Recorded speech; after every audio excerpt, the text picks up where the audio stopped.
Good evening, tributes, and welcome back to Panem Reborn. First of all, I'd like to thank everyone who helped with the creation of this series, including Christian Blanco, whose channel is linked below. He created the Tales of the Hunger Games series that this series is based off of. I'd also like to thank Andrew McLean, the artist behind many of the images you see in Panem Reborn. His blog is linked below as well. I'd like to thank my editors, Octavian, Sthesia, and Raby, for helping me with the series. And I'd also like to thank all of you who continue to watch it. I'm really grateful for all the support and the kind comments that I've received, and I hope you will continue to enjoy the series. One quick thing that I wanted to note that you may have not noticed last time, I've seen a lot of comments saying that people are confused. They think that, victors like Sheaf and Tritica might have died. However, I'm just going to say that just because you don't see a victor mentoring doesn't mean that they're dead. It could mean that they're imprisoned or that they escaped elsewhere. So everything about the fates of the past victors in Tales of the Hunger Games will be up to you. And without further ado, let's get started! This year's reapings in District 3 took place as usual after Mayor Ziegler's speech about the recent revival of Panem. Celia Barrett, victor of the 101st Games, arrived this year in District 3, appearing detached and cool as she swiped her hand through the female reaping bowl and drew a name. She then read out that the female tribute this year was to be Catalina Siragon, a short and stick-like girl of 15 with dark brown hair and almond brown eyes. A ripple of tense laughter echoed through the reaping area as she serenely replied that she preferred her nickname Lena to such a tedious name as Catalina, before joining Celia on stage and tucking her braids behind her ears. Celia raised her eyebrows at this spunky display and turned to the male reaping bowl, withdrawing the slip belonging to Argus Vizier, a tall and lean boy of 18 with deep brown eyes and jet black hair. It soon became clear to viewers that Argus was visually impaired and had to be taken to the stage by a pair of peacekeepers. Still, many among the youth of both District 3 and the capital appeared to admire Argus's lean muscles and good looks, and Rosalia remarked from the commentary booth that she herself would not mind dropping a sponsor gift his way if she were allowed to sponsor in the games, and not married to her wife. A moment later, she appeared to change her mind and decided she would still send him a sponsor gift anyway. For further reference on Rosalia Sanchez's numerous alleged extramarital affairs, please consult File 92, Sanchez. Argus shook hands politely with Lena as the pair were officially presented to Panem as the tributes from District 3 for the 102nd Hunger Games. Argus and Lena's families visited them in the rebuilt Justice Building before sending them off. Argus's younger sisters appeared to be weeping and concerned for their brother because of his eyesight, but he comforted them and gently assured them that if he did not make it back, they could spend the money they had been saving up to buy him glasses on something nice. Lena's only visitor was an elderly uncle, who patted her on the back and wished her a quick and hopefully painless death, having little faith that she would make it past the bloodbath. She hugged this uncle back and replied to him that she was just glad her only living relative had agreed to visit her before the games, stating that it meant a lot to her that he had taken care of her for so many years after her parents' passing. The pair from 3 were told to finish up their family visits and were quickly seized by peacekeepers to be escorted to the train station and depart from the capital. Earlier in the day, over in District 8, the reapings had commenced in a rather strange manner. Celia had withdrawn a female name from the girls' reaping bowl and read it out to be that of a Tricotine Aziz, before there was a shriek from the crowd. A group of girls quickly parted to reveal that Tricotine had fainted and was now lying spread-eagled on the ground, unconscious. Those on stage during this moment glanced around uneasily. Rosalia had been about to say something before gasping and wondering aloud if the girl would simply be taken up to the stage on a peacekeeper's shoulder. Celia was seen looking around in confusion and trying to subtly flag down the mayor, clearly hoping someone would bail her out and clear up the situation. However, she was mercifully saved a second later as another girl stepped forward and declared that she would volunteer as the tribute for this year, boldly staring down the people gathered on stage. The relief was visible on Celia's face as she did not have to continue the awkward silence that had fallen, and asked this girl what her name was as she mounted the stage. She replied that her name was Surah Hakim, 14 years of age, and that she was only volunteering because she did not want one of her friends or family to be reaped instead, in the case that Tricotine was not able to be the female tribute this year. While Rosalia commented that it was unlikely a replacement would have been chosen for Tricotine, and that she would probably have just been transported to the train station unconscious, she commended Surah's determination. Celia shook hands with her and drew a name from the male reaping bowl, reading it aloud to be 17-year-old Tweed Barrick. A short and good-natured boy with wavy chestnut hair and freckles stepped out of the crowd, ruefully joking that at least he would get to eat some good food in the capital for once. As peacekeepers brought him to the front, he waved at Sura in a remarkable display of bravery. The tributes were permitted a family visit as normal, and while Tweed was visited by the entirety of his large and clearly upset family, Sura was visited solely by her parents and an older brother. Tweed's family embraced him in a family hug, weeping and attempting to make him promise he would survive the games. In fact, it was nearly impossible to see Tweed under a pile of his siblings, and the only indication he was even there was when he could be heard faintly reassuring them he would try his best. Sura's parents appeared much calmer and simply patted her on the shoulders, praising her for her bravery, but at the same time admonishing her for her recklessness in volunteering for the games. The pair from 8 were then escorted to the train station by peacekeepers to leave for the capital, around the time the reapings in 3 were occurring. Argus and Lena appeared to get on quite well on the train despite their age and height difference. Argus tossed grapes into the air from a fruit platter, and his district partner attempted to catch them in her mouth. Whenever a grape fell to the floor, the pair would erupt in laughter and dive under the table to get it, with Argus stating that Lena reminded him of his little sisters. In the midst of Lena digging around on the floor for a lost grape, and Argus holding up the tablecloth to help, the pair were greeted by their new capital-assigned mentor, Trix Callahan. A short and rather astute woman, she assessed the pair visually upon entering, taking in Argus' untidy appearance with a grape stuck up his nose, and Lena's rear end protruding from under the tablecloth as she retrieved the offending grape. Trix raised her eyebrows, but sat down at their table anyway and encouraged the pair to start listing their strengths, reminding them that the capital always wanted to see a show, and she had a feeling they would do better by showing intelligence and stealth rather than strength. Despite this, she did seem to lack some confidence in her tributes regarding the former traits, considering they were more focused on fruit than the Hunger Games at the moment. Lena finally emerged from under the table and popped the grape in her mouth, eliciting a look of disgust from Trix and admiration from Argus. Trix scolded them to pay attention and to be serious about the high likelihood that they would be dying within a few short days. Argus and Lena finally settled down and listened attentively to Trix as she outlined the best strategies for them regardless of the arena, reminding them again that District 3 tributes would want to demonstrate their skills and intellect to the capital, although weapon sponsoring was still prohibited for this year due to the Game Maker team continuing to conduct research on its effectiveness. She added that capital citizens liked to see some tributes with brains, although she irritably admitted that they had not been showing much promise so far, as she had walked in on one of them under a table and the other having a grape up his nose. The tributes agreed to ally with each other during training, under the condition from Trix that there were no more shenanigans, and she advised them to have a brief nap before arriving in the capital to greet fans. Argus appeared startled that they already had fans, while Lena poked him and reminded him that he was the kind of tribute the Capitalites loved to see, but more importantly, touch. Before Argus could argue back, Trix shot them a disapproving look, and they reluctantly laid down on the available sofas to take a nap. The train pulled into Mace Station about 20 minutes later, and Trix prodded the pair to wake up, as they heard the distant cheers of fans. Trix then escorted the pair outside, nudging them to interact with those around the platform. Lena pulled some goofy faces, clearly enjoying the attention, while Argus appeared overwhelmed but still managed a shy wave at the crowd. A surge of capital citizens pushed at the barrier separating them from the tributes, eager for a better look at them, but Trix shooed these people away and loudly told them to bug off. When one enterprising toddler managed to get a hold of one of Lena's braids and yanked it, causing her to shriek and pull the toddler's hair as revenge, Trix made the executive decision to herd her tributes off to their apartment in the training center, rather than risk any further incidents at the train platform. On their train ride, Tweed attempted to make conversation with Sura, who had stuck her nose up in the air and seemed to find him annoying. However, after a few minutes, she softened and grudgingly made conversation about school and mutual friends while they waited for their mentor. Within a few minutes, their mentor, Dario Ivers, arrived in the cabin. The pair immediately saw that he appeared far more interested in his glass of scotch than them, and Sura asked him boldly if day drinking was really that good of an idea, considering he was sending 2 children off to their deaths. Tweed gasped and asked that she not be so inconsiderate to their mentor, but Dario waved it off and laughed, throwing his head back and drunkenly declaring she had guts and he appreciated that. Tweed and Sura exchanged glances at this, surprised. Dario then declared quite loudly and while waving his arms around that District 8's natural skills were useless in the arena, informing them that very few arenas would have sewing kits or fabric scissors sitting around for them to play with. The pair did not look too encouraged by these disheartening words, but Dario went on to announce that they would need to emphasize this in the arena so as not to be perceived as a threat by other tributes.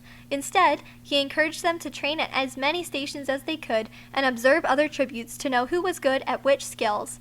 They appeared pleasantly surprised by his semi-helpful advice, and Tweed even poured Dario another glass of scotch in gratitude. The pair decided to rest for the remainder of the trip, frazzled after the eventful reapings in the morning, and soon their train arrived in Mace Station. When the pair from 8 awoke, they discovered that Dario had fallen asleep, knocked out from his glasses of scotch. The pair thus proceeded out of the train without their mentor, performing admirably for the crowd. They allowed fans to stroke the tattered but soft material on Tweet's suit and Sura's dress, and patiently let some children touch Sura's sleek black hair. After a few minutes, they cheerfully waved a goodbye to the gathered Capitolites, and Sura blew a kiss. A moment later, a limp Dario was brought out of the train, supported by 2 Avoxes, and they were able to proceed up to their training center apartment. Argus and Lena almost tripped over someone when entering their apartment behind Trix, as the individual was only 4 feet and 10 inches tall.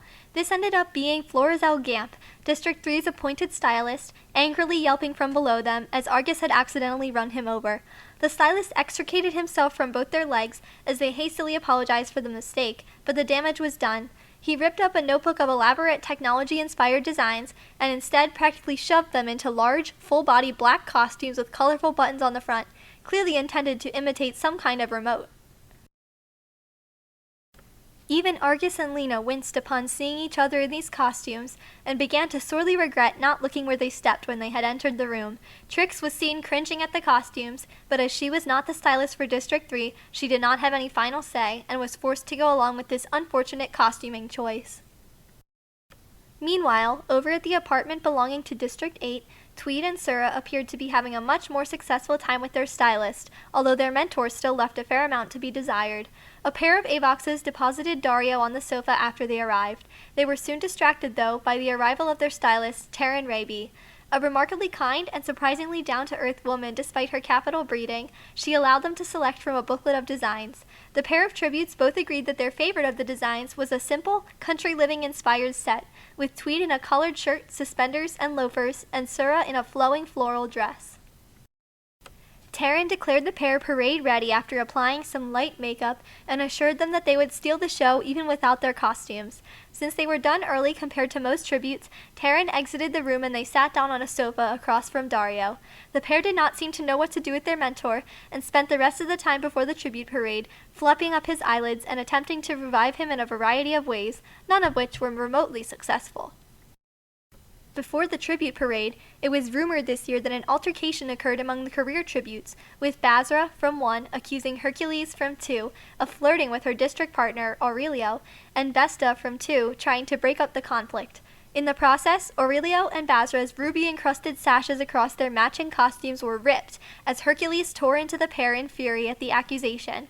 When Basra smirked and reminded Hercules that he still had yet to actually deny the allegations, Celia Barrett had to intervene and stop her mentees from further attacking the ones. Rosalia commented on this from her booth, remarking that this could be a bad omen for the careers this year, as they were already showing signs of disunity before the games. The parade still started on time, however, and any inter-tribute conflicts were quickly silenced by the roar of the gathered crowd in Mace Square. Argus and Lena had quietly witnessed the career argument from the chariot directly behind them and grinned to one another as they entered the square, not even irritated about their costumes anymore, due to their relief at watching the careers humiliate themselves in front of all of the other tributes. Rosalia became choked up with laughter at their costumes and had to take a hearty sip of water before she could resume her commentary. The crowd appeared so entertained by both the ridiculous costumes and the tribute's casual embracing of the costumes that they were widely cheered, and several flowers were thrown, which they accepted gratefully. The pair from 8 were applauded, both for their elegant but simple costumes and their poise in standing and gazing with indifference at the adoring audience. Rosalia was very intrigued, stating that after the unusual reaping, she had a feeling the tributes from 8 would make a strong impression. This year, Tweed and Sura were named Rosalia's best dressed, although as District 8 tributes with a seasoned stylist, this was not much of a surprise for most. President Mace repeated his speech from the previous year, with some minor edits to update it for the new year of the Games, and reminded all those present of the glory of the Capitol and how it would always rise from the ashes and overcome adversity. With these concluding remarks, President Mace encouraged all to get some rest for the night and avoid drinking too much, to good-natured laughter from the Capitolites in the crowd. Tributes were all sent back to their apartments after the parade, with the pair from 1 appearing noticeably sour that their ripped sashes from the District 2 tributes had likely cost them the possibility of winning Best Dressed.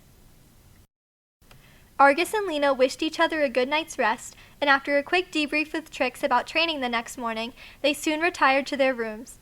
Daria was still out cold when Tweed and Sura returned to their apartment, so they simply nodded to each other and went their separate ways for the night, preparing for the first day of training the following morning. The next morning, all tributes were summoned down to the training center at 10 o'clock. Training Master Gloria Steele assessed this year's tributes with a cold expression, reminding them that there was to be no fighting during training and that offenders would be removed for the day by the peacekeepers on duty. She went on to remind them to split their time among stations and work on both survival and weaponry skills, as was customary. Lastly, Gloria advised the tributes to use this time to forge bonds and make alliances, taking the opportunity to look down her nose at the career tributes, and specifically at the pair from 2. It was quite clear she had been made aware of the torn sash carnage from the previous night at the parade. As the tributes separated to work independently at stations, Argus and Lena moved together to the edible plants station and began working together to identify different plants. Argus had some difficulty viewing the slides presented to them, but they quickly worked out a system where Lena would describe the plant and they would learn the terms together. The pair spent almost the entire day at the station due to the extensive nature of the plant identification system, and Rosalia observed that they seemed to be having a surprising amount of fun while doing so. Tweed and Sura went their separate ways, with Tweed telling Sura that he would try his hand at archery. He explained that because it involved strings, it was likely the closest he would get to being able to use their district skills. Sura moved away to work at the knives station, although it took her most of the day to learn from the trainer how to properly grip and use the knife. It was reported that an incident occurred during this first day of training when Tweed was at the archery practice station and apparently inadvertently struck a trainer with a poorly aimed arrow. Fortunately, the trainer was not seriously hurt, and he was well enough to be able to curse out Tweed with a series of choice words and hand gestures while being led away for medical care.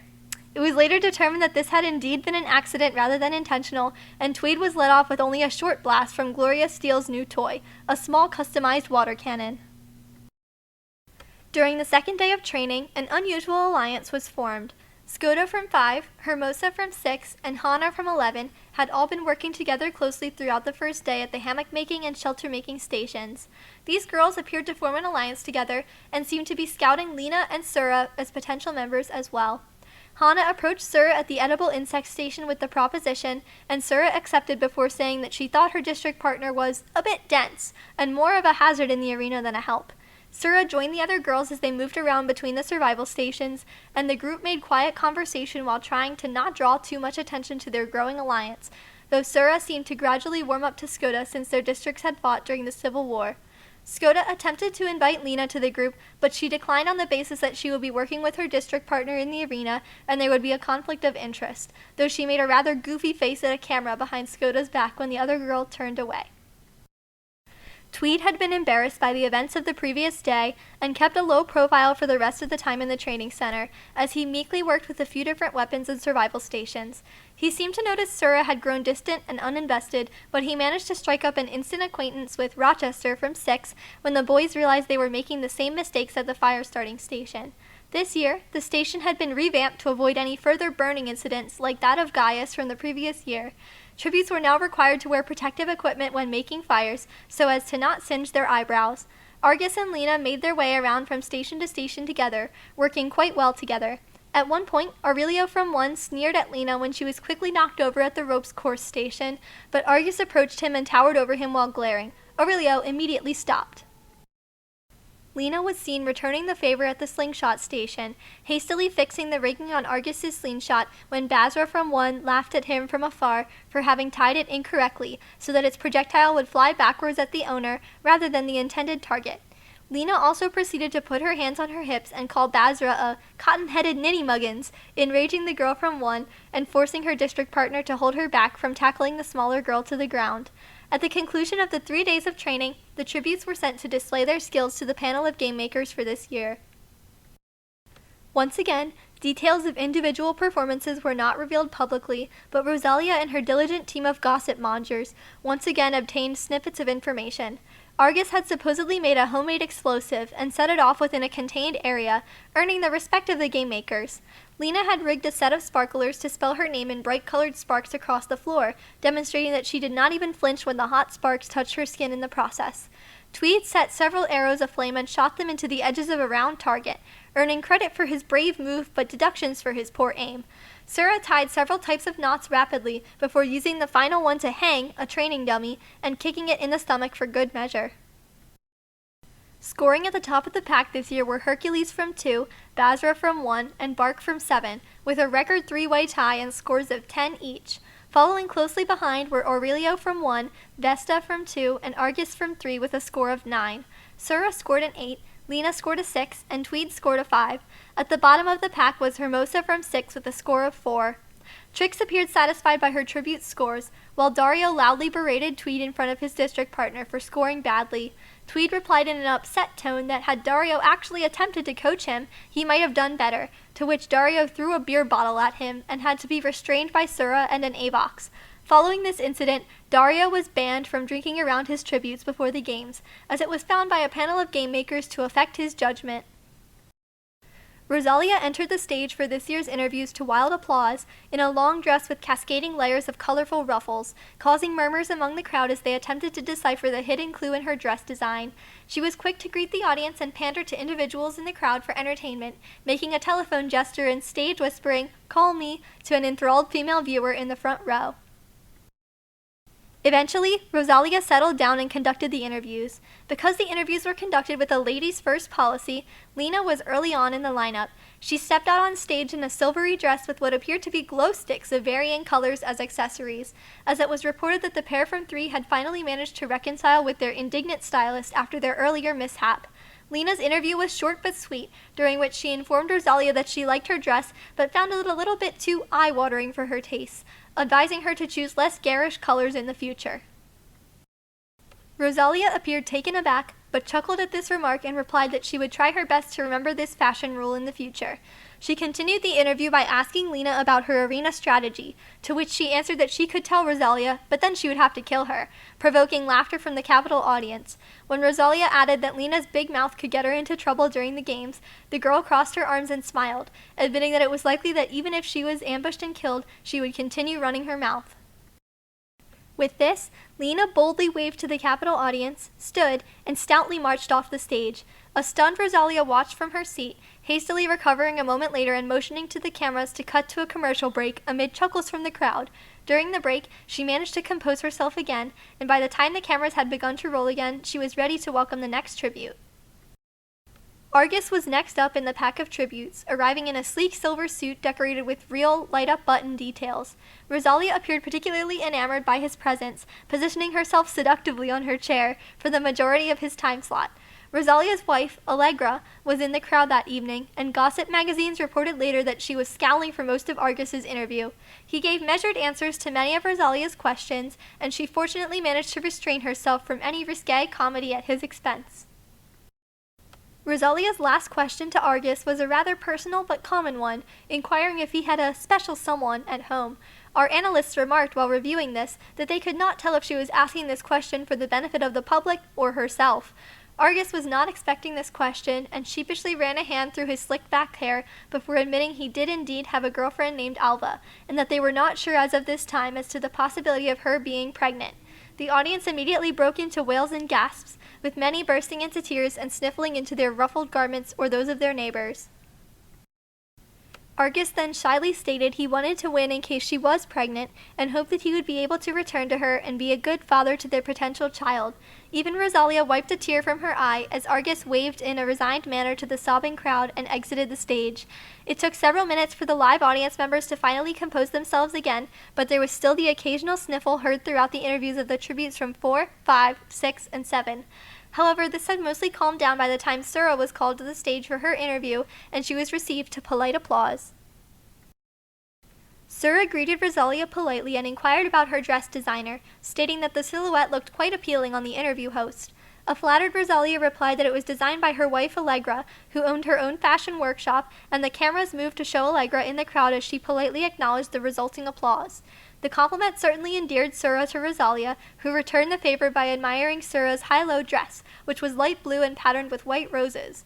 Though Sura was aloof and rather cold during her interview, Rosalia was so pleased by the compliment that she managed to turn Sura's seriousness into a charming trait, and the crowd enthusiastically applauded her as she exited. Tweed took the stage next, appearing a bit dwarfed in stature by his stiff blue suit. He kissed Rosalia's hand as he took his seat, causing her to theatrically swoon for the audience, and answered her questions about his home life and family sincerely, prompting sympathetic groans from the crowd as Rosalia asked him how his family would feel if he did not return from the arena. Tweed replied quietly that while he hoped they would miss him, at least he would no longer be a burden to feed and clothe, stirring up pity among the Capitolites in the audience. Rosalia then politely asked if she could give Tweed a hug, and he agreed. She stood and gingerly embraced the boy to rapturous applause. Tweed raised a hand to the audience to conclude his interview, and was forced to duck while leaving as a bouquet of flowers came soaring at him from the audience. After the interview of Kareem from 15, Rosalia welcomed the much-awaited head game maker Marin to the stage, and she was clearly impressed by their crisp taupe pantsuit and rainbow rose boutonniere. Head game maker Marin bantered with Rosalia for a few minutes before the conversation finally turned to this year's games. While head game maker Marin could not reveal the arena, they hinted that it would blow everyone away, and that this year's mutts were guaranteed to cause a stir. Their hand flew to their mouth as if they had just disclosed a saucy private detail. The audience chuckled at this gesture, while Rosalia warmly assured head game maker Marin that she was sure the games would be a hit again, just as the finale of last year's games had been for the capital. Most tributes were too tired after their interviews to stay up and discuss strategy with their mentors, including both tributes from 3 and 8, and all of them turned in for an early night. The next morning, the apartments became abuzz with activity as all tributes ate small breakfasts while mentally preparing themselves to enter the catacombs and later, the arena. This year's outfits consisted of plain white t-shirts, stretchy black pants, and running shoes cushioned with a pod of air in the soles. Surprisingly, no jackets or outerwear were included with the tribute outfits, leading some, like Tweed and Sura, to stare in bemusement and wonder why they might not be allowed anything besides these simple athletic clothes. Trix Callahan visited each of her tributes in turn, wishing Lena good luck and reminding her to not run her mouth too much when working cooperatively in the arena. She then whispered to Argus while visiting that it would be most strategic to milk his story for sponsors. When he started to object to this on moral grounds, she put a finger to his lips and reminded him that it could be the only thing keeping him alive in the arena, and as a result, the only thing that could let him return to Alba.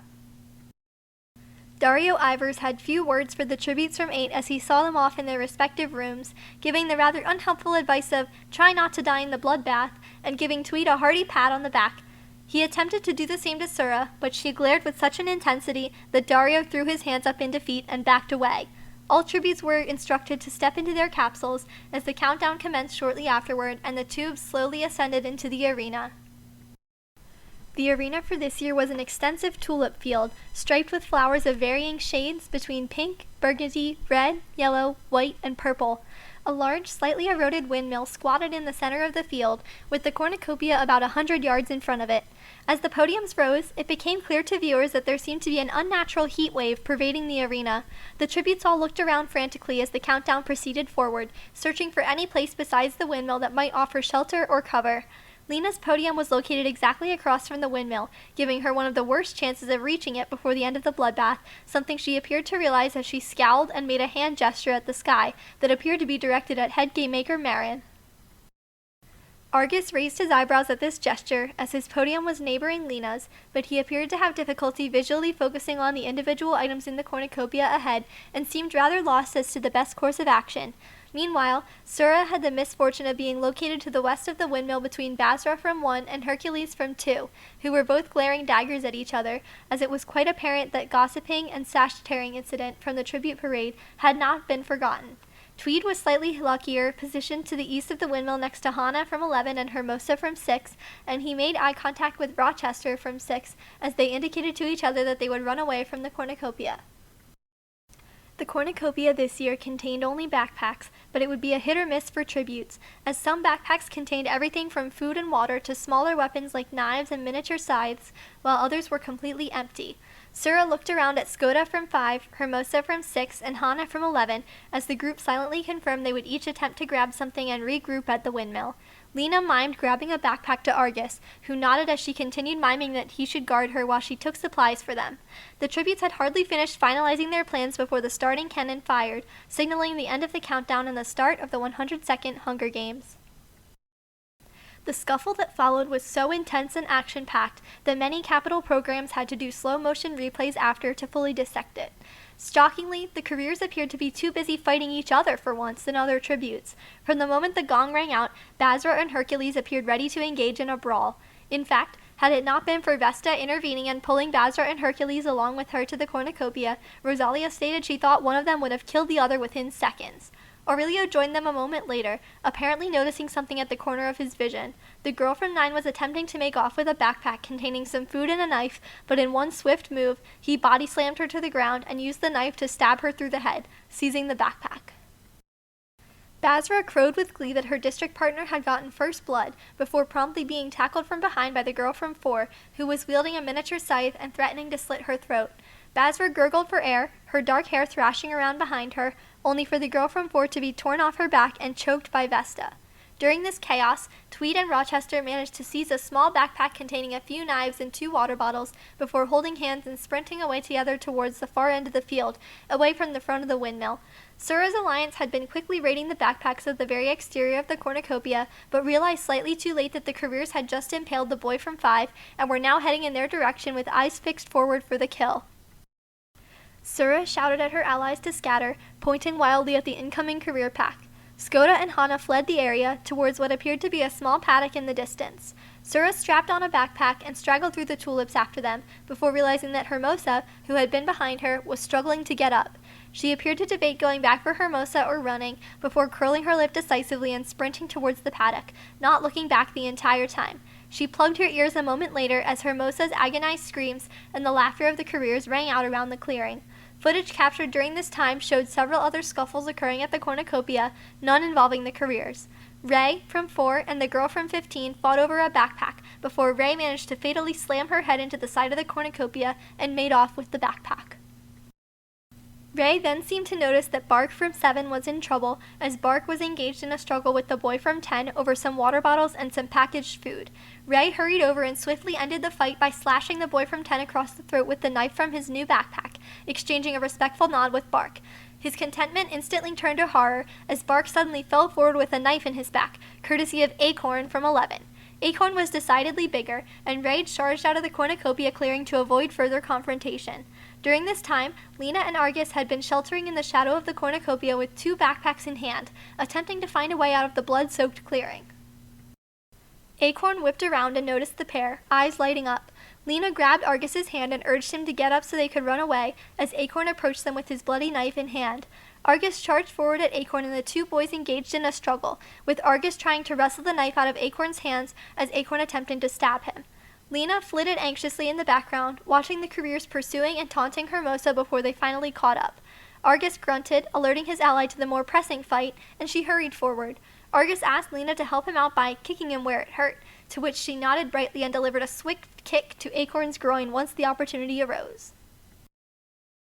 He doubled over in pain, wincing, as Argus swiped the knife and stabbed it into his back, causing Acorn to crumple and slow his breathing. The pair turned to leave the cornucopia as Lena bemoaned the fact that this encounter had taken so much time, when they were met with an alarming sight in the form of the maliciously grinning career pack, standing over the bodies of several fallen tributes. Lena wheezed in alarm and tugged Argus along, who was having difficulty and could not ascertain which tributes were near them. But it was too late for the pair. Basra had noticed them backing away, and in a flash hurled a knife at them. Lena raised one of their backpacks, and the knife thudded into a food container, embedding itself inside the backpack. The rest of the career pack was now rapidly gaining on the pair. Basra and Vesta zipped sideways, fencing them in, while Aurelio and Hercules closed in from behind, forcing them to keep running directly away from the windmill. Argus reached into their second backpack and withdrew a surprising store of weapons, including several small knives and mini scythes. He handed the knives to Lena and took the sides for himself, before the pair stood back to back in the center of the field and waited for the careers to approach. Some of the careers were more cautious than the others, notably Aurelio and Vesta, who hung back for a moment as they worried there might be a trap. However, Basra and Hercules charged forward gleefully, hoping to pick off some of these weaker tributes. As they did so, they failed to notice Argus and Lena tensing slightly. Basra was the first to reach the pair and cheerfully leaned forward to hurl a mini scythe, while Hercules prepared a long knife. At once, as they charged forward with their weapons, Argus and Lena dived downwards next to a bed of pink tulips, crouching and running away under cover of the tulips. Basra roared in anger as she realized the tributes were getting away and ordered the alliance after them.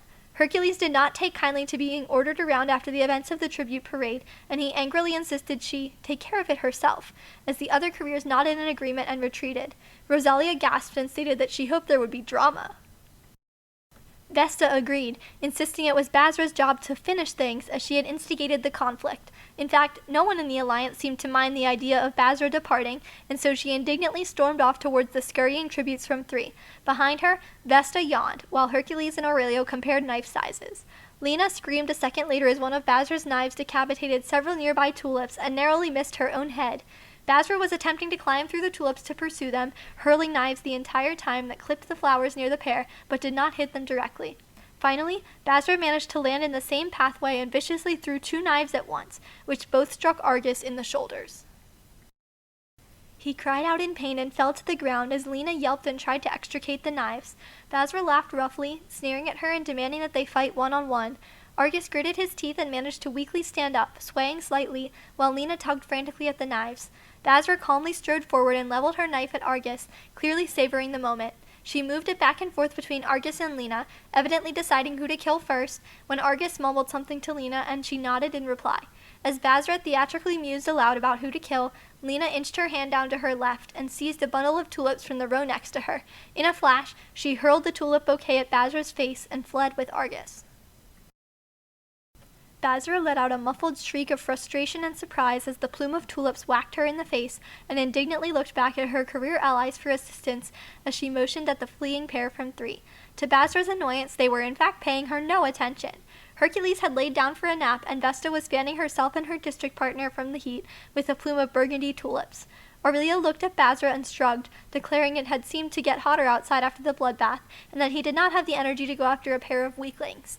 Basra scowled at her allies and declared that they were not as motivated as her, and that she was sure killing these tributes would help them bring in some sponsor gifts.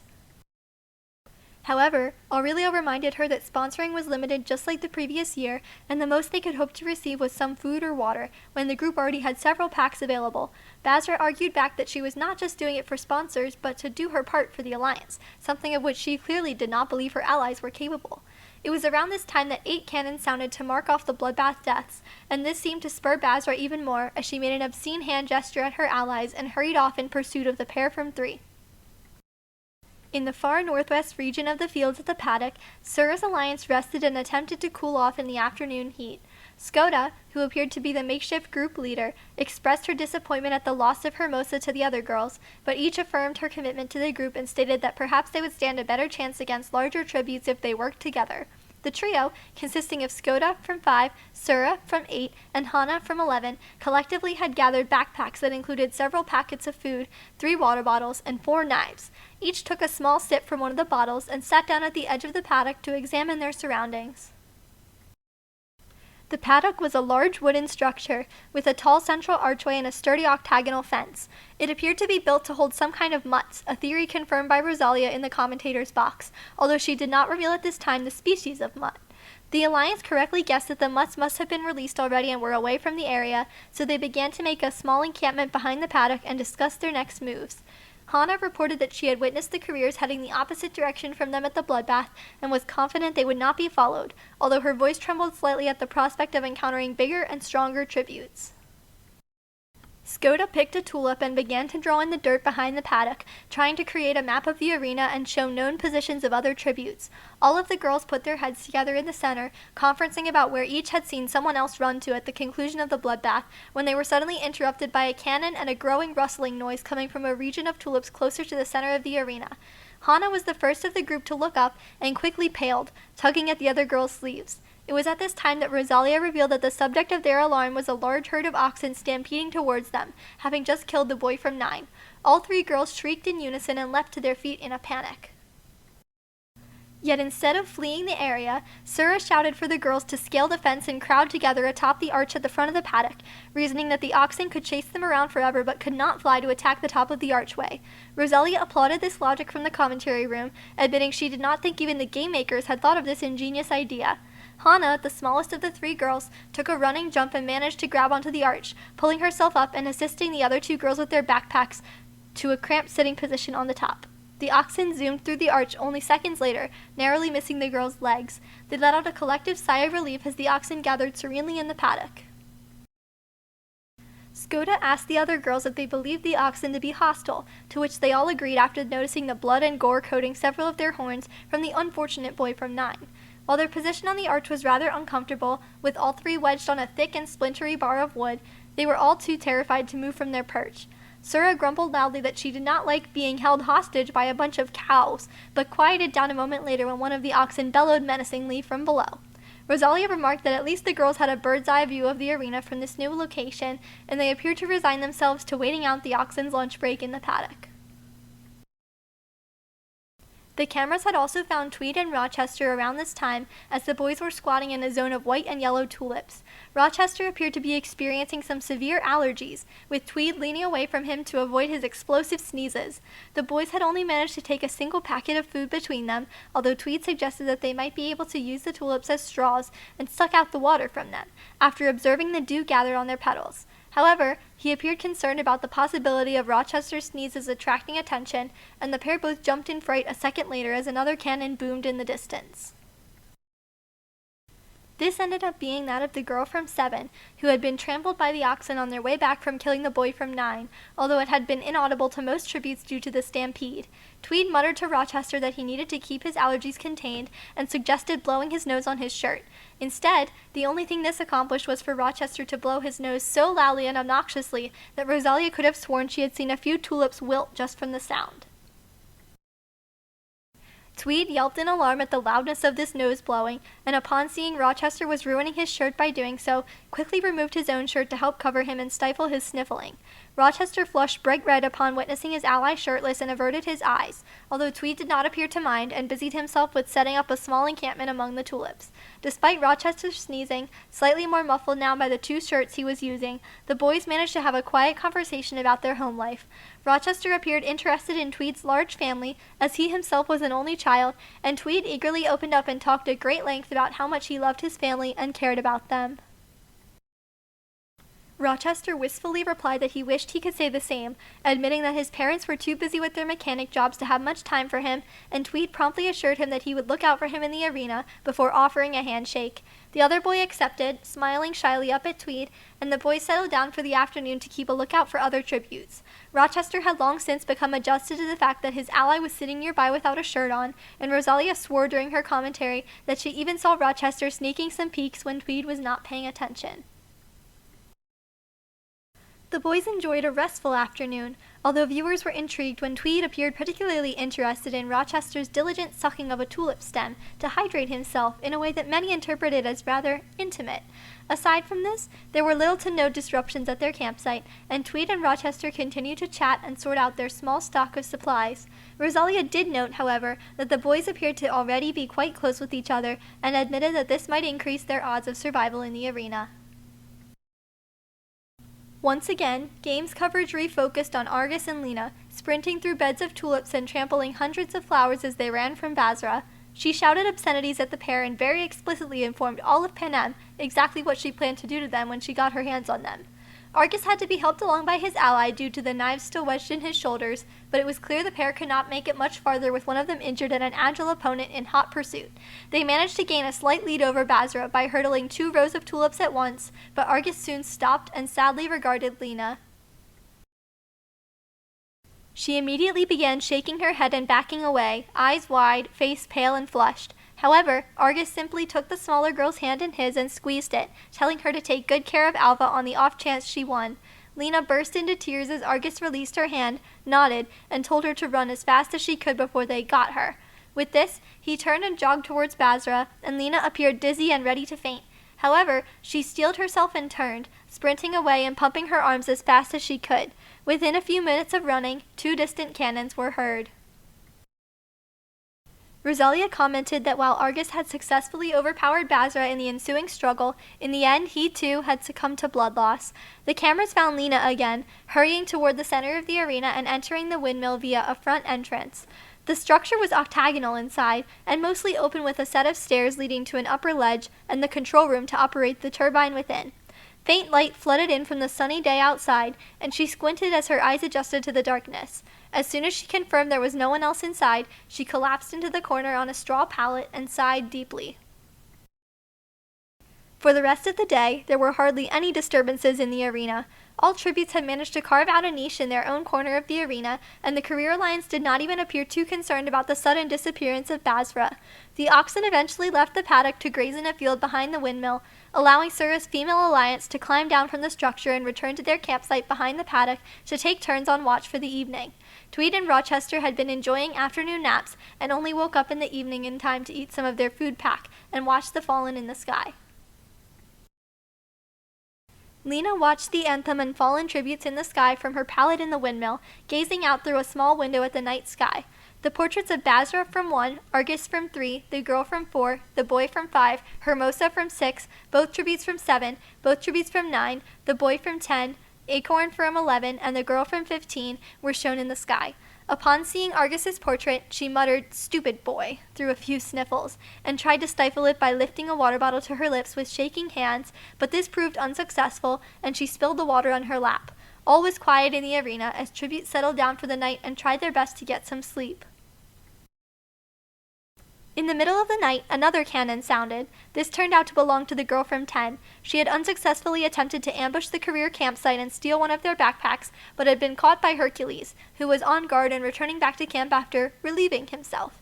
The next minute or so had been quite representative of the brand of showy violence the Capitol liked to see during the games, and Hercules was rewarded for his good show with a sponsored breadbasket for the Alliance. Upon receiving this, he kissed his biceps and bit into a loaf of bread as the girl from 10's mangled body was removed.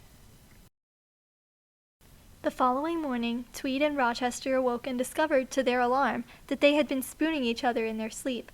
The pair immediately jumped apart, faces bright red, and hastily busied themselves with dividing up their remaining food for breakfast, attempting not to look at each other. Nestled in a large bed of tulips, they had the perfect vantage point to view the surrounding area and easily duck down if anyone was nearby. However, the boys were conscious of their lack of food, and no amount of slurping the water from the tulip roots would satiate them until they needed to find an alternative food source. They decided to stay put for the afternoon and watch to see if there were any fights from which they might be able to make off with some food.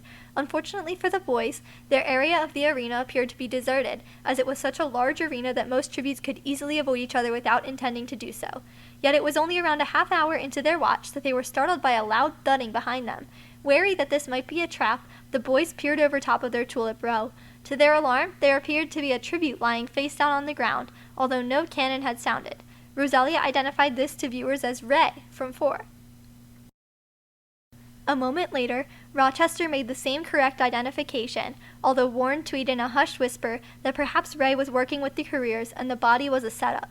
Tweed pointed out that the Careers would have to be somewhere in the vicinity to carry out this plan, whereas they had been watching all morning and afternoon and had seen no one. Reluctantly, Rochester agreed with Tweed that it might be wise to check the boy for resources, considering he was clearly unconscious. The pair approached him, with Tweed successfully raiding his backpack to find multiple rations and an unopened water bottle, and Rochester inspecting his body to determine how he might have fallen unconscious in the first place. After a few minutes, during which Tweed stockpiled Ray's supplies and Rochester performed a physical examination, the boys returned to their camp. Rochester explained that he believed Ray had passed out from overheating due to walking all morning and afternoon in the hot weather. He admitted he had seen this before in his home district, with some train operators becoming overwhelmed from working near the boiling engine rooms.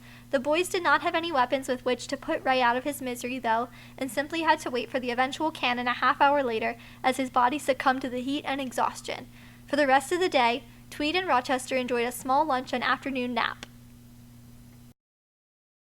During this time, Tweed jokingly picked several red tulips and presented them to Rochester, who laughed as he accepted them.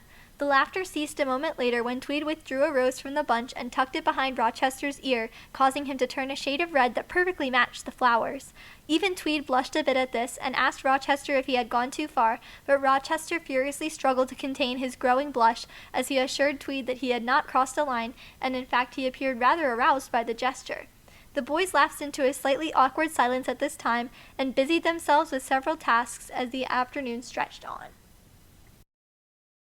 Sura's alliance had spent the evening nestled in a row of yellow tulips, keeping a lookout in shifts and monitoring the paddock area to ensure the oxen had not left yet. Skoda believed that the oxen would only become hostile when released from the paddock, a prediction which would turn out to be correct, as the girls observed them grazing peacefully most of the day in the paddock. As they heard the cannon of Ray from 4 in the afternoon, the girls feared the oxen would be startled out of the paddock, but they remained remarkably docile and only looked around at the noise. The girls all agreed it would be a good idea to stay put due to the unpredictability of the oxen's behavior. To keep the morale up, Skoda suggested the girls play the Coca-Cola game, a common children's game back in District 5. While she admitted to the girls that she believed Coca-Cola to be a nonsense word made up for the sake of the game, they still enjoyed sitting in a circle and reciting the game's rhyme, bursting into laughter as they tried to slap each other's hands and get each other out. Sura reminded the group to contain themselves, fearing discovery by other tributes, but even she cracked a smile a few times throughout the course of the game. The girls enjoyed a relatively stress-free day, with the oxen remaining contained and no immediate threats entering their region of the arena. At the windmill, Lena began to explore for the first time since the previous day, having curled up on her straw pallet for the entire night.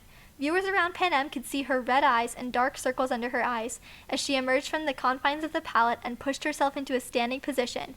It was at this time that cameras panned to the floor above her, where Kareem from 15 was obliviously looking out the window in an attempt to spot other tributes.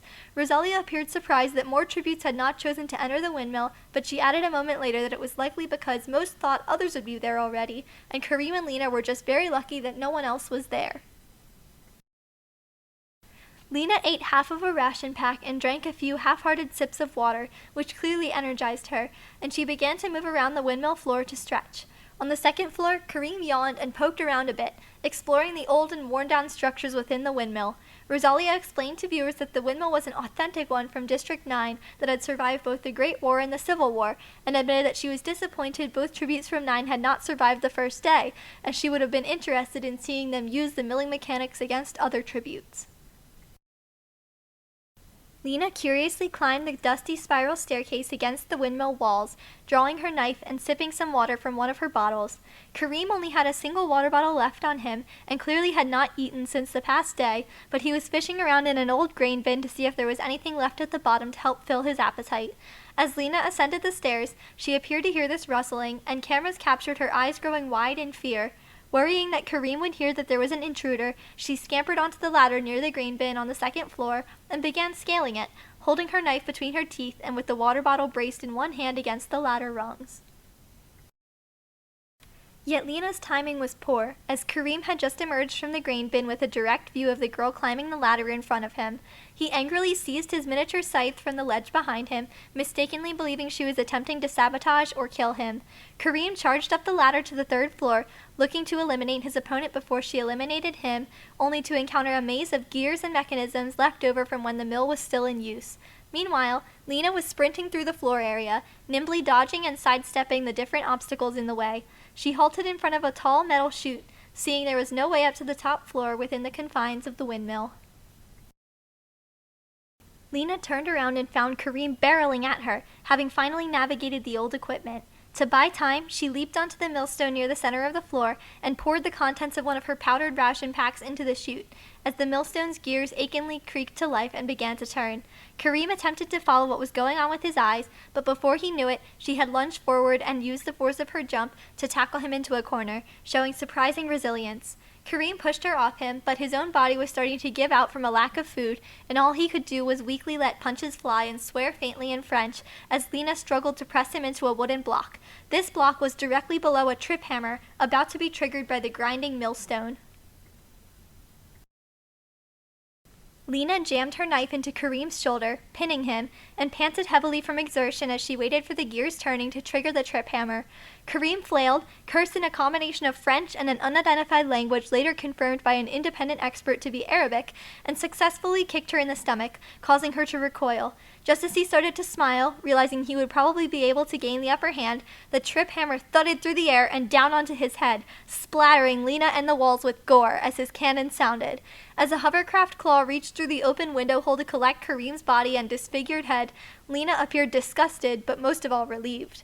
Waggling her fingers at Kareem and grinning a bit, she muttered something along the lines of, "So long, baguette brains," at her opponent, before returning to her camp to rest. Surprisingly, after the day's 2 deaths, the evening passed relatively uneventfully. Sura's alliance was unbothered by the oxen for the rest of the day, and while they did have a close call with the careers at one point, they managed to lay low amid the tulips and avoid contact. Skoda reminded her alliance that after hearing 2 cannons today, there were now only 10 tributes left. The other girls appeared quite unnerved by this, and even Sura grimaced slightly as she seemed to realize that meant at least 3 of them would have to die in the upcoming days. Lena recovered from her encounter with Kareem and spent most of her time for the rest of the day in the windmill, examining the mechanisms and inner workings of the building. She also appeared to be pacing frequently, as if unable to stay still.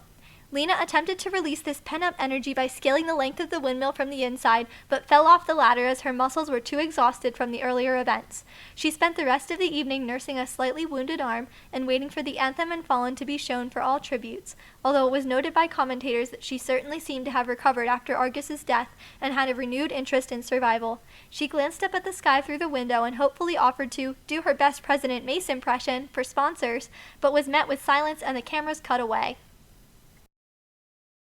When the cameras next found Tweed and Rochester, there was a startling sight. Instead of working on concealing themselves or preparing dinner, Rochester was laying with his head in Tweed's lap as Tweed wove flower crowns and chatted about life in District 8. To their surprise, a silver parachute floated down next to them, containing several packets of rations.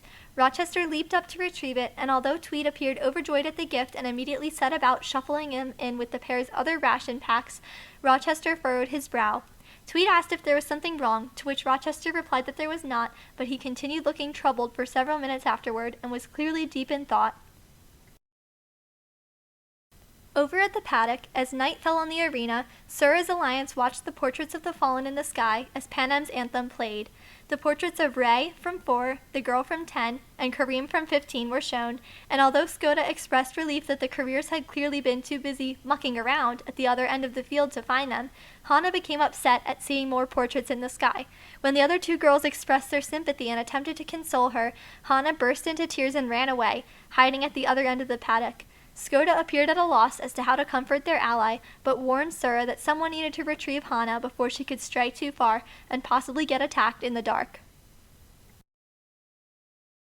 Sura surprisingly spoke up at this time, offering to see what she could do and find Hana. Skoda offered to take the first watch back at camp, and as she laid down in a bed of tulips for the night, Sura made the trek to the other side of the paddock, tiptoeing past the snoring oxen. She located Hana, weeping into her hands and sniffling into a bundle of tulips, and quietly seated herself across from the younger girl. In the moonlight, it was difficult for many viewers to read their expressions, but some could discern that Sura seemed softer than she had for most of the games. She gently took Hana's hand in hers and asked her what was wrong, if she was distressed by the potential breakup of their alliance or something else. Hana snuffled for a moment before replying.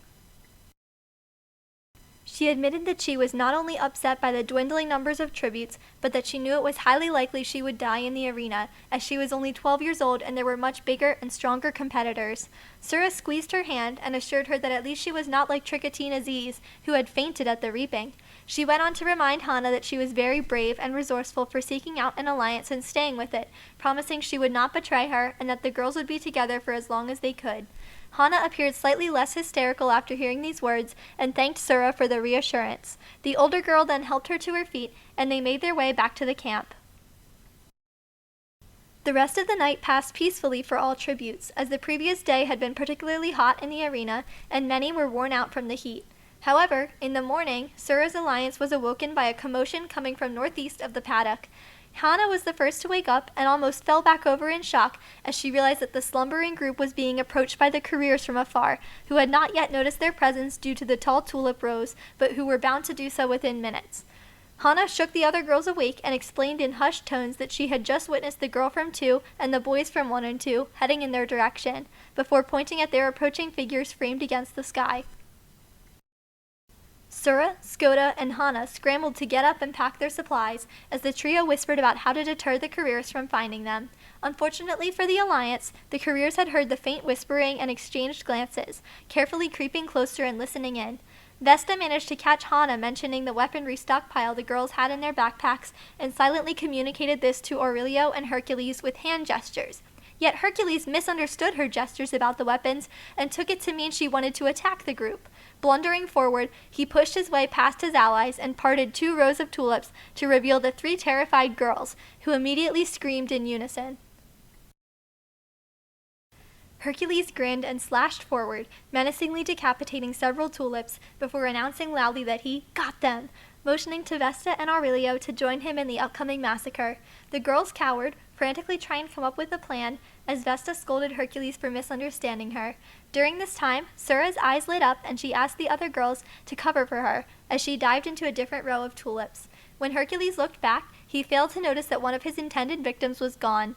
Sura nimbly clambered through the wooden paddock fence, careful not to disturb the oxen, and her eyes widened as she heard the screams of one of her allies behind her. Staying low and hiding behind the oxen in the paddock, she made her way through until she was near the front gate, with Vesta and Aurelio easily only a few yards to her right. Despite this, they were so engrossed in Hercules loudly musing about who to kill first that they did not even notice the girl creeping up behind them in the paddock. In one swift move, Sura pushed with all her might on the paddock gate, causing it to swing open. She threw herself to the side as the startled oxen shot out of the gate, bellowing in confusion and anger, instilling fear in the hearts of the 2 careers who were now directly in their path of destruction. Vesta and Aurelio turned and ran, abandoning all interest in the other alliance as the oxen charged forward. Yet Hercules was not so lucky. He stood back up, distracted by the hooves thundering behind him, and yelped in alarm as he realized his allies had just left him and were now fleeing the very angry herd of oxen. In what was perhaps a rather unwise move, he attempted to turn heel and follow his allies, trying to get out of the range of the stampeding oxen.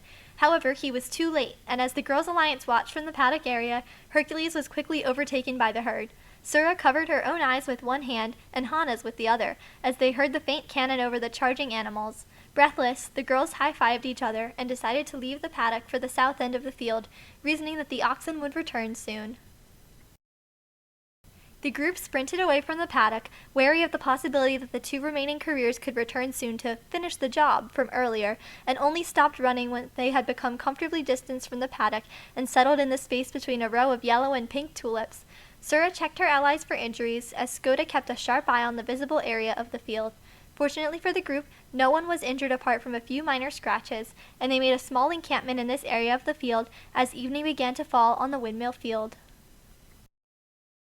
At Tweed and Rochester's camp, Tweed speculated about the cannon heard earlier in the afternoon, wondering if it was one of the smaller female tributes still remaining, and identifying that there were now 8 tributes left. During this time, Rochester remained silent, hardly even acknowledging what his ally was saying. After a moment, Tweed grew exasperated at the lack of a response or acknowledgement from his partner, and demanded to know why Rochester had not spoken in several hours. As the sun was setting and evening was falling upon the arena, it was difficult for viewers to make out Rochester's face in the dim evening light. He frowned at Tweed and seemed hesitant to speak, before quietly telling Tweed that he thought they had something real, but after seeing the sponsor gift fly down earlier, he was starting to question whether Tweed genuinely felt for him, or if his behavior was an act designed to get sponsor gifts. Tweed angrily responded that it was indeed real, and that Rochester should not let the paranoia setting in during the games get to him, but it was too late. Rochester grew equally angry at Tweed for his attitude over such a serious issue, and seized several food packets and a water bottle before storming away and making a gesture at Tweed. Tweed scowled after Rochester, stubbornly refusing to get up and pursue him, but as he turned back to the remains of their camp, many viewers could see fat teardrops streaking down his face. For the rest of the night, Tweed curled up in the fetal position between two beds of tulips, while Rochester made himself a small nest of flowers some 100 yards away. The uncomfortable silence in the eastern end of the field was punctuated only by the occasional leaves rustling as the boys tossed and turned in the night. As the lone face of Hercules from 2 was shown in the sky and the anthem of Panem played once more, commentators concluded their remarks for the evening by declaring that this game so far appeared to be a toss-up, and they would be interested in seeing the events of the following day.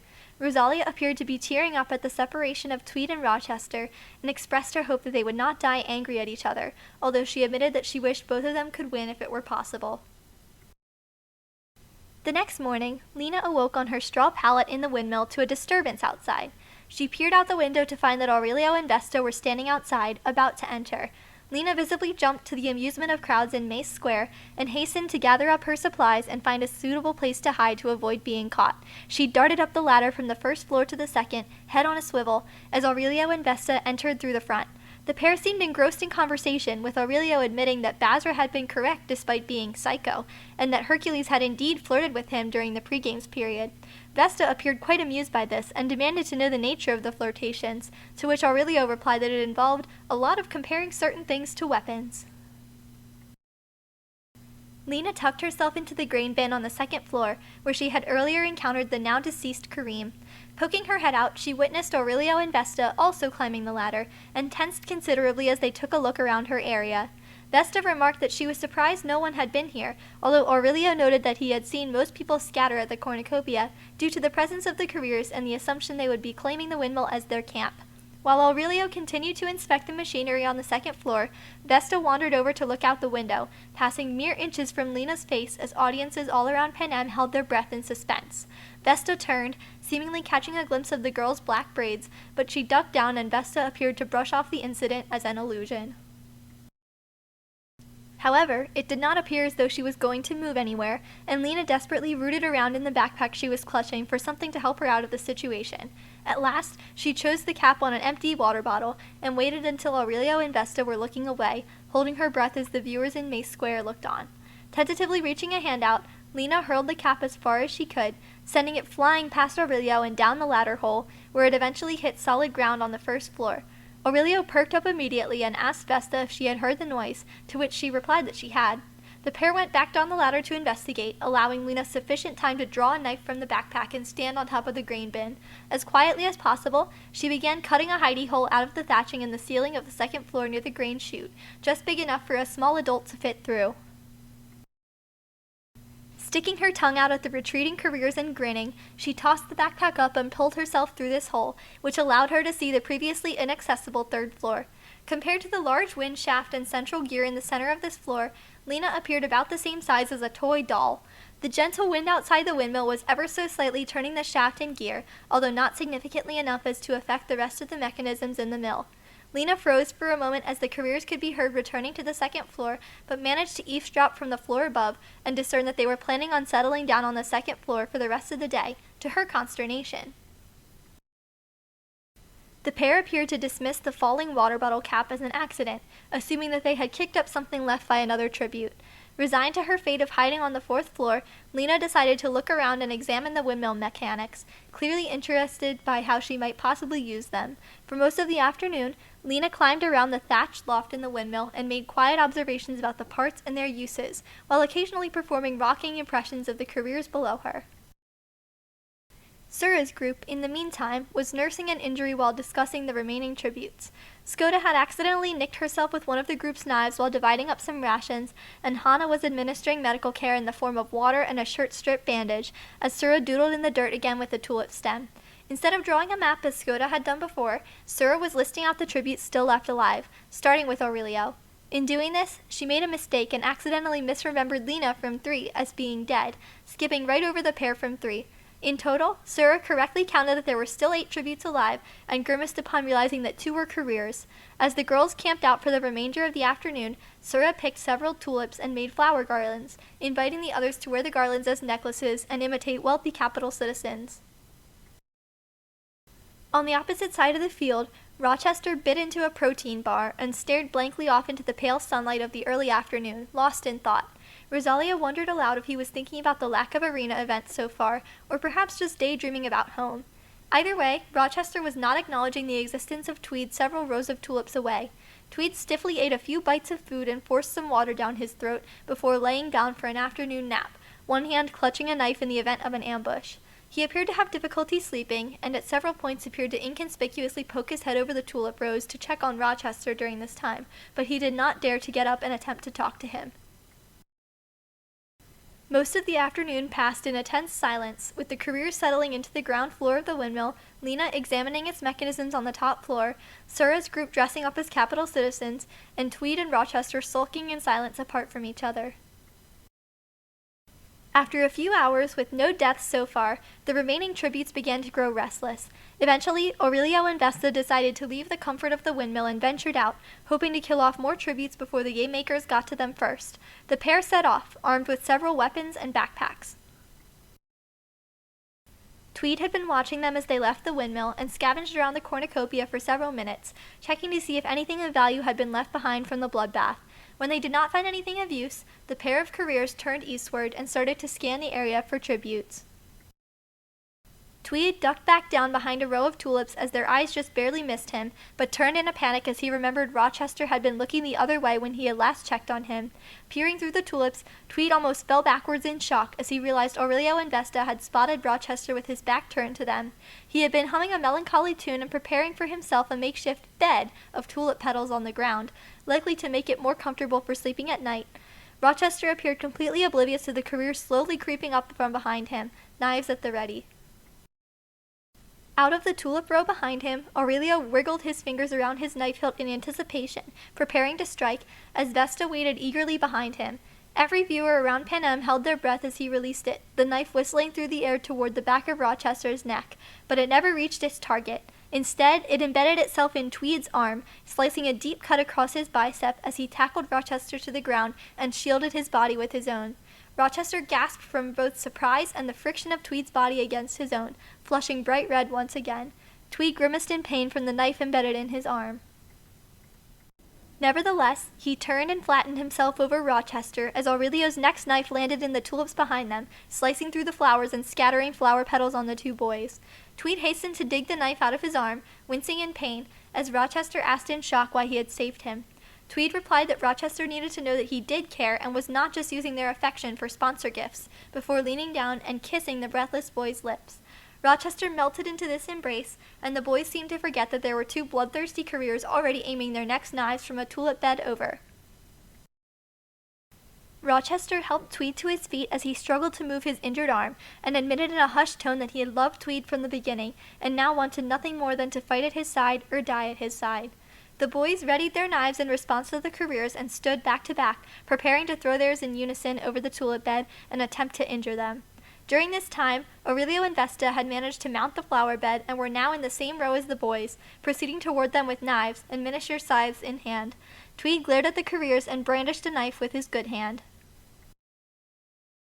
Without warning, Aurelio and Vesta charged, stabbing forward at the two boys and forcing them backward. Tweed tripped backward into Rochester's arms, but they continued moving back, with Rochester supporting Tweed and leaning their heads together for comfort.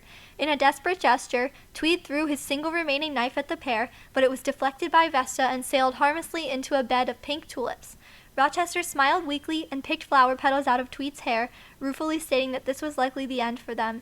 Tweed nodded in response, although the bleeding from his arm had grown severe and he appeared to be on the verge of fainting. Rochester observed sadly that they appeared to be standing on his new bed of petals, to which Tweed jokingly replied in a raspy voice that he would have liked to share it with him.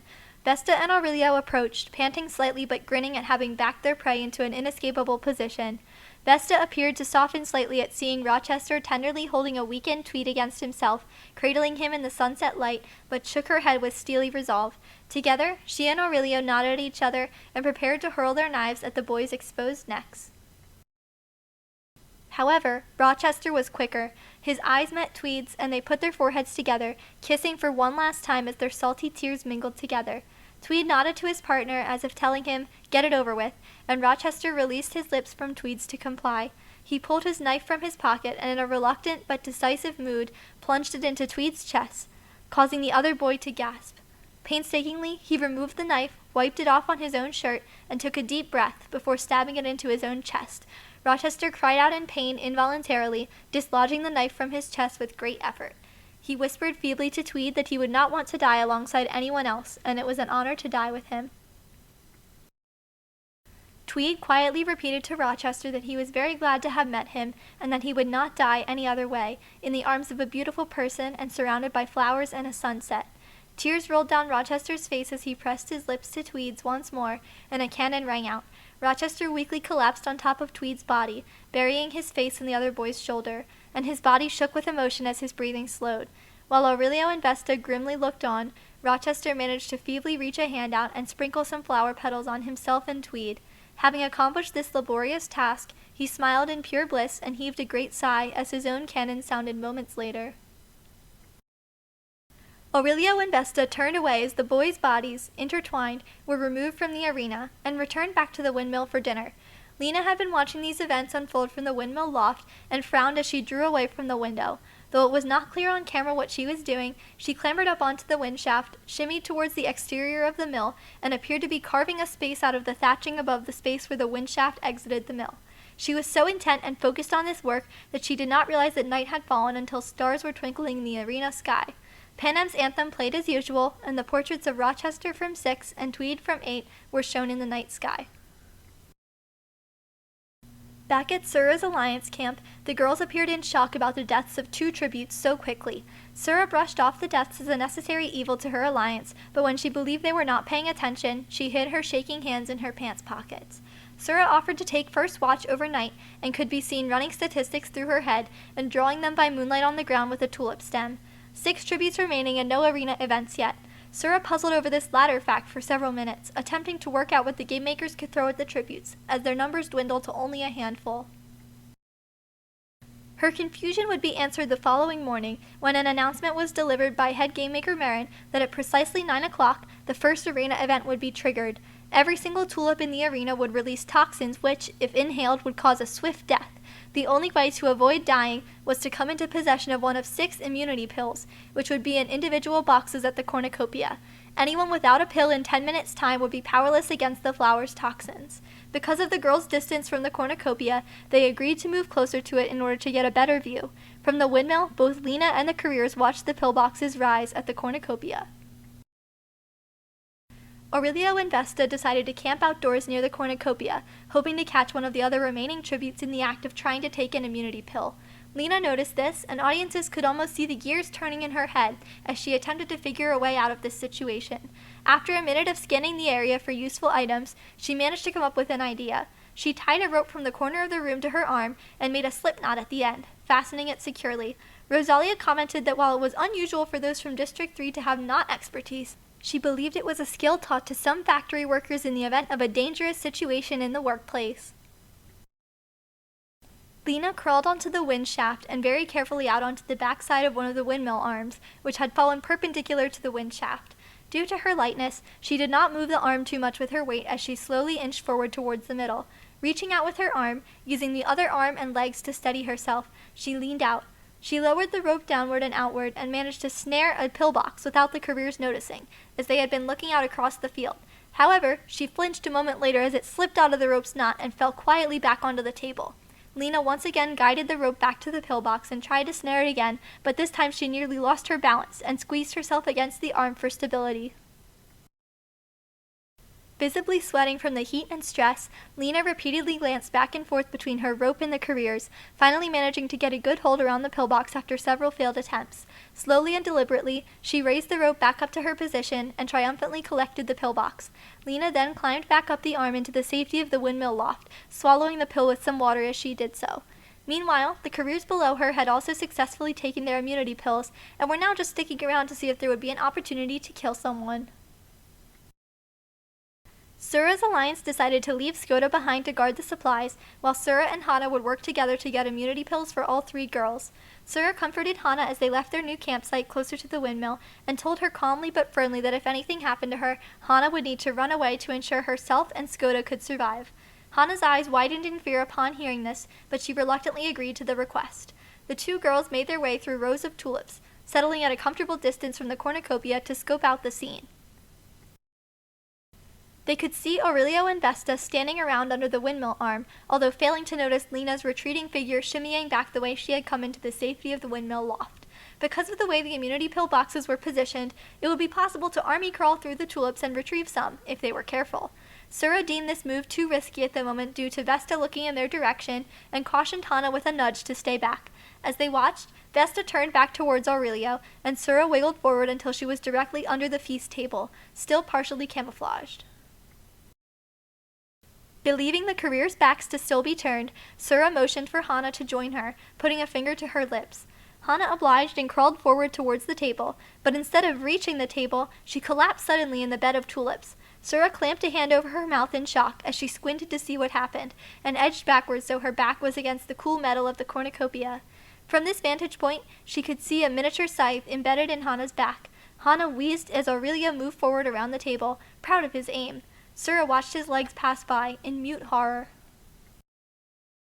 Vesta congratulated Aurelio on getting one of them, although she reminded him that the others would probably show up soon for them to pick off. Hana's cannon soon rang out and her body was airlifted away, as Sura breathed heavily from under the table and tried to process her difficult situation. Time was ticking away before the flowers would begin releasing their toxins, and the careers were standing right in front of her hiding place. Sura could not see from her angle on the ground, but there appeared to be another tribute with a stake in seeing her remain alive. While she attempted to get a better look at the career's position, she failed to notice a faint clicking and creaking noise, as well as a pair of deft hands holding a gleaming knife to the wooden windmill arm closest to the cornucopia. Vesta was standing directly beneath this windmill arm, and as she offered Aurelio some water to relieve him from the heat, she too failed to see the arm, which was now shaking slightly as it was maneuvered directly over her head. With a squeaky, sawing noise that Rosalia later described as grating, the windmill arm creakily snapped off and slammed forward and downward with a heavy thud, pinning Vesta beneath it. Sura peeked out around the side of the table in shock to see Lena standing up in the windmill loft, holding a knife and smiling. During this momentary distraction, as Aurelio looked in disbelief between his groaning district partner pinned to the ground by a windmill arm and the cheekily grinning girl above, Sura darted out from under the table and seized a pillbox, hastily downing the pill inside. She took another as well, preparing to turn and take it to Skoda before the 10 minutes was up, as it was dangerously close to the time limit. Suddenly, a miniature scythe whizzed past Sura's head as she ran, tomahawking into a row of tulips. She yelped in response and turned to look over her shoulder, noticing that Aurelio had evidently seen her and deemed her the easier target at the moment. Skoda was waving her arms in a panic only about 10 yards away, shouting for Sura to throw her the pillbox so she could take the pill. Sura turned, apparently making a decision, and instead of throwing the pillbox to her ally, hurled it as hard as she could at Aurelio. This hit him squarely in the eye, and as he recoiled in pain, she ran forward to grab the pillbox and take it back to Skoda. While Aurelio was still recovering and clutching at his eye, the girls ducked down behind the tulip bed, and Sura popped open the pillbox so Skoda could take the pill. To their horror, there was no pill inside. Rosalia revealed with the slow-motion footage that the pillbox had sprung open while hitting Aurelio, and the pill had fallen out of the container. It was now laying somewhere within the several tulip beds between the three. Head Game Maker Marin announced over the loudspeaker that the tributes now only had 30 seconds to take their pills before the flowers would release their deadly toxins into the air. Sura and Skoda, panting heavily from the heat and exertion, slowly stood up to see a grinning Aurelio still holding one eye but brandishing his miniature scythe. Skoda appeared nauseated that it was still covered in blood, specifically Hana's blood, and Sura scowled at Aurelio before making an offensive gesture. Rosalia commented that this game seemed to contain the greatest number of offensive gestures she had ever seen, and nonetheless by some of the younger tributes. Aurelio grinned back and replied that it would be very satisfying to kill her. While Sura was exchanging taunts with Aurelio, Skoda attempted to skirt around behind her and inconspicuously search for the pill on the ground, distressed after Head Game Maker Marin's announcement. Despite her efforts, Aurelio noticed this out of the corner of his good eye and teasingly waved his scythe around, the threat apparent. Knowing that the pill was her only ticket to staying alive, Skoda boldly strode forward and spat at him, before rummaging around the ground. Aurelio recoiled in disgust, as did many Capital viewers, but he was soon vindicated as neither Skoda nor Sura could locate the pill. Almost instantly, Head Game Maker Marin announced that time was up and the flowers would now release their toxins. A faintly shimmering gas spiraled up out of every single tulip in the field, forming a thin haze of pale pink that permeated throughout the arena. It was at this moment that a smirking Aurelio chose to reveal that Skoda's pill was beneath his shoe, and he was crushing it to a powder. Rosalia had to rewind the next few moments of the games in order to fully comprehend what happened next. Clearly sensing that she was about to die and had nothing to lose, Skoda let out a cry of rage before barreling forward and headbutting Aurelio, shocking him so much that the miniature scythe flew out of his hands as she tackled him into a tulip bed. She cursed him out with a series of choice words that had to be censored for the sake of capital children, and continued yelling as her shouts turned to hacking coughs. Skoda refused to give up at this time, and instead directed her coughs at Aurelio, coughing on him as a startled Sura looked on behind them. Aurelio roared back at Skoda to get off of him and to stop coughing on him, but she grinned wildly and continued coughing on him, appearing to get a sense of pleasure from doing this. As Skoda coughed and shook, her breathing became raspier and heavier, and it was only a few minutes before she became too weak to continue pinning Aurelio to the ground. He managed to push her off of him, and Skoda rolled to the ground in a fit of heaving coughs. Sura ran forward and held her hand as her chest rose and fell rapidly, before her eyes fluttered to a close and her cannon soon sounded. Aurelio was still rooting around in the tulip beds for his scythe, although he was having difficulty finding it. Sura took advantage of this moment to coolly offer him a temporary truce, suggesting that they both track down the sneaky girl in the windmill. Rosalia wondered why Sura wanted to ally with someone who could clearly kill her easily, but was reminded by an intern that it could be because she saw Lena's traps as more threatening than a pretty boy from one.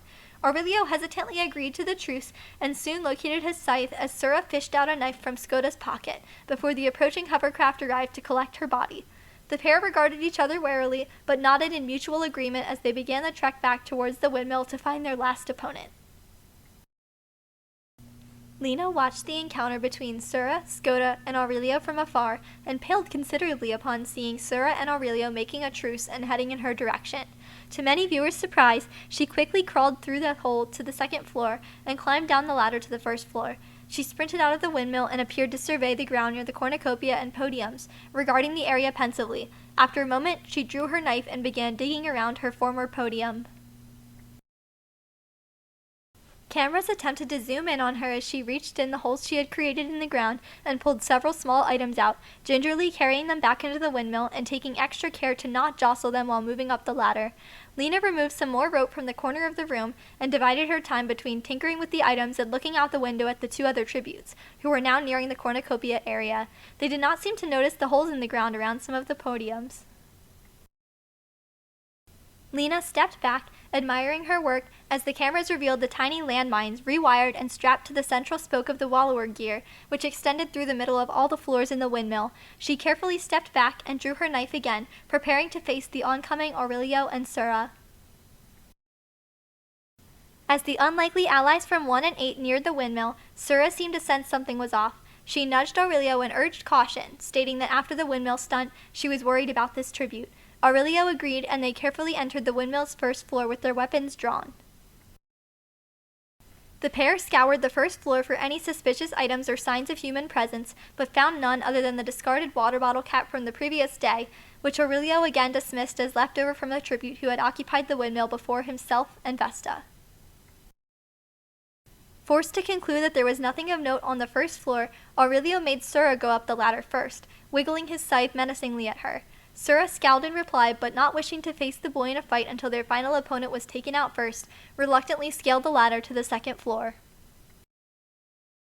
Sura almost fell back down the ladder as she came face to face with Lena herself, who was standing near the grain bin and casually using her knife as a toothpick.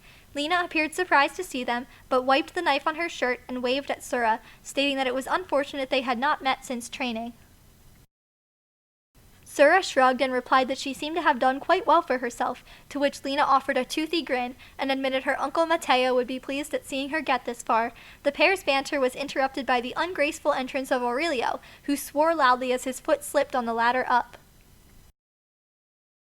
Lena greeted him upon his arrival, which Rosalia remarked seemed to be as if she was greeting a party guest rather than her potential murderer. Aurelio rolled his eyes and told Sura to assist him and get on with it. Sura frowned and told Aurelio in a hushed tone that they could be walking into a trap. He shook his head and stepped forward, drawing his weapon at Lena. She took a step back, raising her hands in a placating gesture, and calmly urged him to not be so hasty in his actions. When Aurelio asked what this meant, confused, Lena smiled darkly and invited him to take one more step forward so she could demonstrate. Bewildered, Aurelio stared at her, but obliged and took a single step forward. The ensuing explosion rattled the entire windmill to its core, sending flaming debris and shattered machinery flying in all directions as Sura and Lena dived for cover.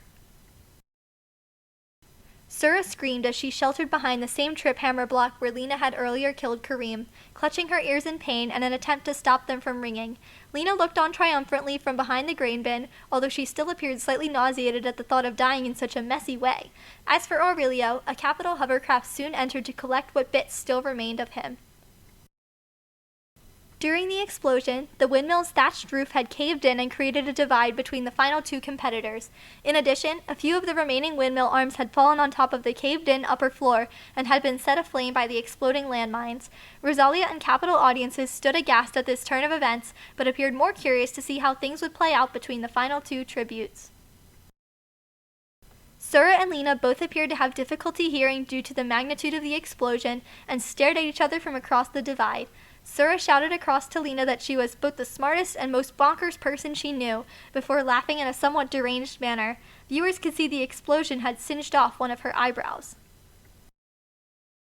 Lena coughed on some smoke as she replied that she wished to get home alive, no matter what it took, a response which Sura indicated she respected.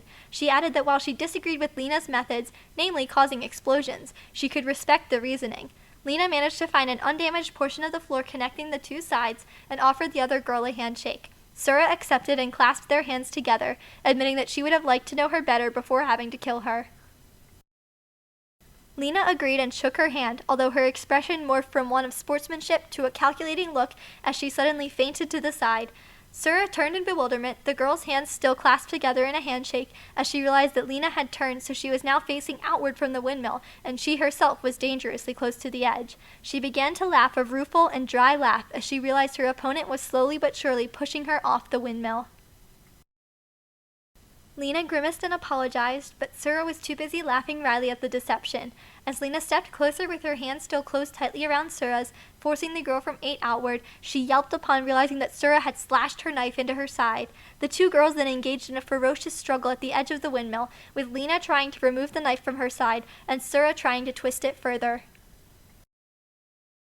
Sura threw a punch at Lena's face, but the other girl dodged it and headbutted her in the face in return. Sura recoiled but quickly recovered and managed to force Lena down onto the charred wooden floor of the windmill. Panting heavily, she prepared to remove the knife from being wedged in her and drive it further into Lena's side, but Lena kneed her in the face as she bent down and kicked wildly, dropping her own knife. The girls grappled for control in the fight, with Lena losing strength and blood from the wound in her side, and Sura handling Lena's repeated punches and kicks. At last, Lena managed to kick Sura in the face when she leaned forward, knocking her backwards onto her bottom. Sura shook her head, trying to shake off the ensuing wave of dizziness, but it was at this time that Lena woozily stood back up. Grimacing at the vulnerable girl in front of her, Lena yanked the knife out of her side in one painful tug with a gasp and staunched some of the bleeding with her shirt, although it was already blood-soaked itself. Sura snarled at her and threatened to kick her if she got any closer, to which Lena simply replied instead, "Bite me," with a blood-streaked grin. She leaned forward, grabbed Sura by her shoulders, and pushed with all her might, plunging the knife into her stomach, as Sura slipped backward in a pool of blood while struggling frantically. Soon she lost so much traction that she gave up struggling and instead began to sob in a combination of frustration and exhaustion while Lena pushed her. With one final heave of pained effort, Lena shoved her opponent to the very end of the roof. Sura let out a cry of frustration, tears streaming down her face as she realized the fight was almost over, and both girls paused for a moment, almost as if frozen in time. Lena whispered quietly to Sura the words, "I don't want to die," as a timid apology, her breath shallow and quick as both their demeanors softened. The fear in both pairs of eyes was apparent, not of each other, but of what would happen to them if they did not fight. Sura nodded sadly in response, saying, "I don't either," and slackened her grip on the other girl, nodding in acceptance. She closed her eyes, and Lena let her fall. Lena looked away with a worried expression as the inevitable thudding occurred below, followed by a cannon moments later and Sura's body splaying out jerkily among the crushed tulips. Immediately, Lena swayed on the spot and collapsed to the ground, clearly about to pass out from her blood loss, as a Capitol hovercraft hastened in overhead to provide emergency medical care. Head Game Maker Marin announced that in a rather surprising turn of events, Catalina Lena Siragan of District 3 had just become the victor of the 102nd Hunger Games. After being airlifted from the arena, Lena was treated for her severe injuries and underwent an emergency blood transfusion at Mace Hospital. Her victor's interview was postponed for a few weeks to allow her time to rest, but she soon made a full recovery as a result of the Capitol's top medical care and was able to appear shortly after her victory on Rosalia's program. She wore a flowing dress that faded from white at the top to yellow, pink, red, and burgundy to match the tulip rose in the arena, and her dark braids were woven with colorful tulip buds. Rosalia complimented this dress as Lena entered, her own dress being covered in miniature pinwheels to represent the arena's windmill. Most of Rosalia's questioning centered on Lena's surprise victory and how she had made it for so long after the early sacrifice made by her district partner. Lena replied that she was not usually a sappy person, but that she had wanted to win for Argus and to return home safely, stating also that she was the only thing her uncle had left and that she had not wanted to leave him behind to fend for himself. This answer provoked sympathy from Capitol audiences, who applauded as Lena's uncle Mateo was shown on camera in the audience, beaming with pride and joy at his niece's accomplishment. Rosalia announced that Lena had been given the victor nickname Thumbelina by enthralled Capitol audiences who had adored her for her petiteness and association with flowers and wind in the arena. In fact, multiple Capitol commentators had described her as dainty and fairy-like in their analysis of her conduct, adding to this perception around Panem. Lena soon took her leave of the stage, curtsying jauntily to the crowd while mouthing to camera something along the lines of, "This dress is itchy." Head Game Maker Marin was brought out next in a khaki pantsuit, wearing a bright boutonniere composed of several tiny tulips to commemorate the games. They chatted with Rosalia at length for a while about the challenges and interesting moments that had occurred while creating a games in a deceptively dreamlike arena such as the Windmill Fields. They then added that tributes for the following year would likely have a rocky road to walk on the path to victory, and that they hoped everything would flow smoothly during the preparations. Even when questioned further by Rosalia, they refused to divulge any more information while wearing a mischievous grin, and Rosalia soon concluded the interview for the night to cheers from the live Capitol audience. Lena soon returned to District 3 to live with and care for her uncle, Mateo Siragan.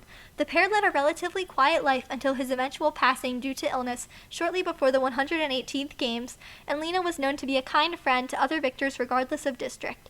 She met and married a young factory worker several years after winning. They went on to have one child, a son named Niall, who would be reaped into a future Games. Lena often visited the family of Argus Vizier and would go with them once a year to lay flowers on his grave. While Argus's girlfriend Alva was determined to have not been pregnant after the games had concluded, Lena still visited her for tea once each month and enjoyed a close friendship with her. We know that she continued to mentor District 3 tributes and that her life, while not necessarily the most publicized, was quiet and relatively undisturbed by the Capitol. She took up sculpting as a hobby, creating many works of mechanical art which would be showcased around District 3 in the Capitol. Her art installations, many of which depicted scenes and figures from her games, became so popular with Capitol citizens that she was asked to have an artist's residency at a prominent Capitolian art museum, which she accepted after much hesitation. This position afforded her the opportunity to purchase a studio at the outskirts of her district near Lake Erie, where she spent most of her time with her family, only ever leaving to mentor tributes and attend official functions. It was also reported that she had created a fully functioning automaton assistant from scrap metal that served beverages to house guests. Thank you all for watching. I hope you enjoyed this episode of Panem Reborn, File 102, and I encourage you to join the Panem Reborn Discord, which is linked below in the description. That has so much cool stuff to do with these games and with the Tales of the Hunger Games series, so I really encourage you to check it out. I promise Gloria Steele is not holding a water cannon to my head for me to be saying this, but I really do encourage you to hit that link if you're interested. Also, I really recommend, if you are interested in potentially donating to help this series stay alive, I have a Ko-Fi which is also linked below, so if you're interested in that, please go ahead and click that link too. But no matter what, have a great day, afternoon, evening, or night, and remember, Panem today, Panem tomorrow, Panem forever.